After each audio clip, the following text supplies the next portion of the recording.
Hello दोस्तों, welcome two movie buster. तो दोस्तों आज जो हम मूवी देखने जा रहे हैं वो अक्षय कुमार की लेटेस्ट मूवी है जिसे थिएटर्स में ना रिलीज करके डायरेक्ट ओटीटी पे रिलीज किया गया है। ये एक डार्क मिस्ट्री मूवी है जिसमें एक साइकोपाथ किलर स्कूल की लड़कियों को किडनैप करके उनका बेरहमी से कत्ल कर देता है। तो चलिए दोस्तों बिना किसी देरी के मूवी स्टार्ट करते हैं, लेकिन उससे पहले अगर आपको वीडियो पसंद आए तो उसे लाइक करें और चैनल को सब्सक्राइब करना ना भूलें। दोस्तों आपका एक सब्सक्राइब हमें मोटिवेट करता है ऐसी और मूवीज और कंटेंट लाने के लिए। तो मूवी की स्टार्टिंग में हमें हिमाचल प्रदेश का परमाणु शहर दिखाया जाता है जहाँ पे कुछ लोग मॉर्निंग वॉक के लिए जा रहे होते हैं और तभी उन्हें वहाँ एक लाश मिलती है जो पन्नी में लिपटी होती है और वे तुरंत पुलिस को कॉल कर देते हैं। लाश एक 15 साल की स्कूल की लड़की की होती है जिसे काफी टॉर्चर करके मारा गया होता है। उसके फेस पर चोटों के बहुत से निशान होते हैं और उसकी एक आंख भी निकाल रखी होती है। इसके बाद मूवी स्विच होती है हमारे हीरो यानी अक्षय कुमार पे, जो इसी तरह की साइकोपाथ और सीरियल किलर्स पे पिछले कई सालों से रिसर्च कर रहा था। एक्चुअली वो एक मूवी बनाना चाहता था सीरियल किलर्स के ऊपर और उसके लिए उसने क्रिमिनल साइकोलॉजी पे डिप्लोमा भी कर रखा था। वो बहुत से प्रोड्यूसर से मिलता है अपनी स्टोरी लेकर, लेकिन कोई भी उसकी स्टोरी पर मूवी बनाने के लिए हाँ नहीं कहता। उसके बाद वो राखी पे अपनी सिस्टर के घर कसौली चला जाता है जहाँ अक्षय कुमार की सिस्टर जीजा और भांजी रहते हैं। अक्षय कुमार की सिस्टर उसे काफी प्रेशर करती है कि वो मूवी के चक्कर को छोड़कर कोई जॉब कर ले। एक्चुअली अक्षय के फादर एक पुलिस ऑफिसर थे जो ड्यूटी पे मारे गए थे और इसी वजह से उसे कोटे से पुलिस में जॉब मिल सकती थी। अक्षय के जीजा भी उसे बोलते हैं कि वो उसकी पोस्टिंग कसौली में ही करवा देंगे। एक्चुअली में अक्षय के जीजा भी एक पुलिस ऑफिसर ही थे। अक्षय तब तो मना कर देता है, लेकिन बाद में जब कोई भी प्रोड्यूसर मूवी के लिए हाँ नहीं कहता तो वो अपनी बहन को जॉब के लिए हाँ बोल देता है।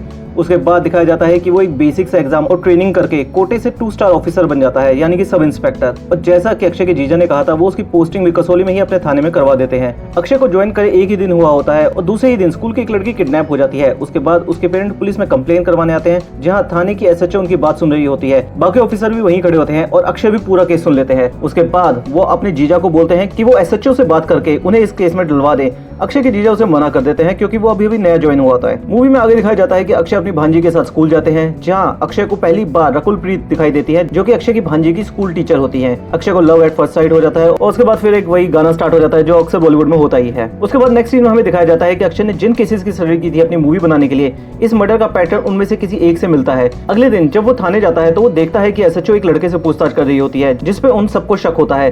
बट फिर अक्षय वहाँ एसएचओ को अपनी थ्योरी और पुराना केस शो करता है बट वो उसकी बात नहीं मानते। बट अक्षय फिर भी नहीं रुकता और अपने लेवल पर छानबीन स्टार्ट कर देता है। वो पहले वाले मर्डर की भी तफ्तीश करता है जो परमाणु में आज से 2 महीने पहले हुआ होता है, लेकिन जब तक वो परमाणु से वापस कसौली आता है उससे पता चलता है कि इस लड़की की भी मौत हो चुकी है और इस बार भी पैटर्न सेम था। चेहरे पर चोटों के मार्क्स थे और एक आंख निकाल दी गई थी। अब अक्षय फिर से नए सबूत अपने सीनियर्स को शो करता है और इस बार वो उसकी बात मान जाते हैं और वो भी इन्वेस्टिगेशन के साथ जुड़ जाते हैं। इसके बाद एक दूसरा स्कूल दिखाया जाता है जहाँ एक मैथ टीचर कुछ अजीब होता है। वो स्टडी में कमजोर स्टूडेंट्स को टॉर्चर करता है और उनके पेरेंट्स से शिकायत का बोलकर उनके साथ गलत काम भी करता है। उसके बाद फिर उसी स्कूल की एक लड़की किडनैप हो जाती है। अब पुलिस में हड़कंप मच जाता है क्योंकि एक के बाद एक स्कूल की लड़कियां किडनैप हो रही होती हैं। वे सब जगह नाकाबंदी कर देते हैं और पूछताछ शुरू कर देते हैं। तब उन्हें उसी मैथ टीचर के बारे में पता चलता है। वो लड़कियों को बहला फुसलाकर अपने घर ले जाता था। जब पुलिस उसके घर पहुंचती है तो पुलिस को वहाँ पे जो लड़की किडनैप हुई थी उसका स्कूल बैग मिलता है और कुछ सबूत भी मिलते हैं जिसके बिना पर पुलिस उसे अरेस्ट कर लेती है। अक्षय को उस मैथ टीचर पे बहुत गुस्सा आता है, वो उसे खूब मारता है और वो हॉस्पिटलाइज हो जाता है। और इस तरह सब केस को सॉल्व करके काफी खुश थे। लेकिन वो मैथ टीचर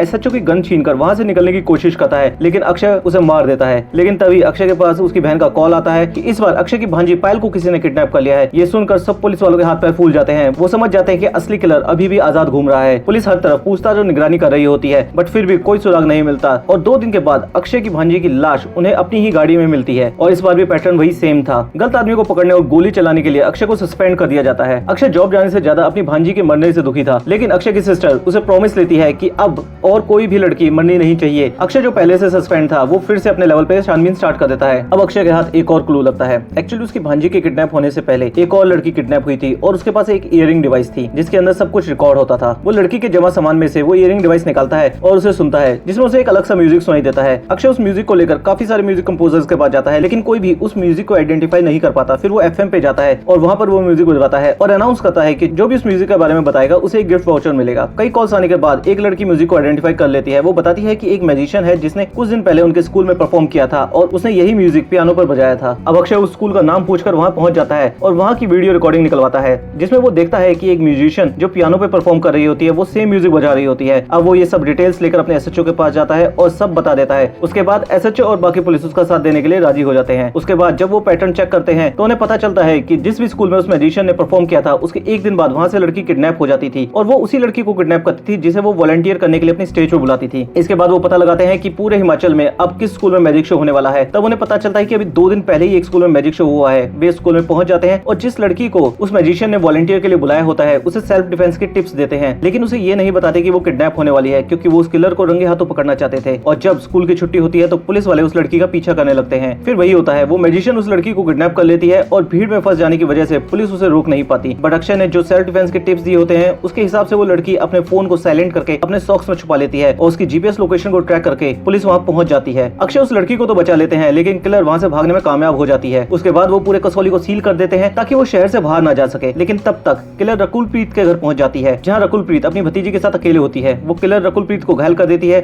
और उसकी भतीजी को भी मारने की कोशिश करती है, लेकिन तभी अक्षय वहाँ पहुंच जाते हैं और किलर रकुलप्रीत को छोड़कर उसकी भतीजी को लेकर वहाँ से भाग जाती है। अक्षय उसका पीछा करते हैं और एक खाली कॉटेज में पहुंच जाते हैं जहाँ इन दोनों की लड़ाई होती है। तब उस बूढ़ी मैजिशियन के बाल सर से गिर जाते हैं और पता चलता है कि वो कोई औरत नहीं बल्कि एक आदमी है। दरअसल वो एक लड़का होता है जो विग पहनकर रखता है। फिर वो अपनी कहानी बताता है कि उसको एक बीमारी होती है जिसकी वजह से वह अपनी उम्र से काफी तेजी से बढ़ रहा होता है और 15-16 की एज में ही थोड़ा बूढ़ा सा दिखने लगता है। इसलिए उसकी माँ उसे यूएस से लेकर इंडिया में कसौली आ जाती है। उसकी माँ भी एक मैजिशियन और म्यूजिशियन होती है, लेकिन यहाँ स्कूल के लड़के भी उसे बुली करने लगते हैं। लेकिन एक लड़की होती है जो ऐसा नहीं करती, वो उसकी दोस्त बन जाती है और वो लड़का अब काफी खुश होता है। लेकिन उसकी खुशी ज्यादा दिन तक नहीं रहती। वो उस लड़की को इम्प्रेस करने के लिए मैजिक भी सीखता है और एक दिन उसे आई लव यू बोल देता है। उसके बाद वो लड़की उसे मना कर देती है और बाकी लड़के उसका काफी मजाक उड़ाते हैं। इससे वो काफी दुखी हो जाता है और उस लड़की से बदला लेना चाहता है। वो उस लड़की को अपने घर बुलाता है और तड़पा तड़पा कर उसे मार देता है। उसकी माँ इल्जाम अपने सर पर ले लेती है और जेल चली जाती है। लड़की की मेंटल कंडीशन को देखकर उसे भी मेंटल हॉस्पिटल भेज दिया जाता है। 15 साल बाद जब उसकी माँ जेल से रिहा होती है तो वह मेंटल हॉस्पिटल से अपने लड़के को भी बाहर निकालती है, लेकिन एक रोड क्रॉस करते हुए उसकी माँ की मौत हो जाती है। तब वो लड़का जिसका नाम क्रिस्टोफर था अपनी माँ का लुक ले लेता है और खून करने शुरू कर देता है। वो बोलता है कि इसमें उसे एक अजीब सा सुकून मिलता है। इसके बाद फिर उन दोनों में लड़ाई होती है, लेकिन लड़ाई के एंड में अक्षय कुमार क्रिस्टोफर को मार देते हैं और तब तक वहाँ पे रकुलप्रीत भी पहुंच जाती है और वे दोनों गले लग जाते हैं और उसी के साथ ये मूवी एंड हो जाती है। तो दोस्तों आपको ये मूवी कैसी लगी हमें कमेंट करके जरूर बताएं और एक बार फिर से वीडियो को लाइक करना और चैनल को सब्सक्राइब करना ना भूलें। तो चलिए फिर विदा लेते हैं और जल्दी ही मिलते हैं एक और मूवी के साथ। तब तक के लिए बाय बाय, टेक केयर।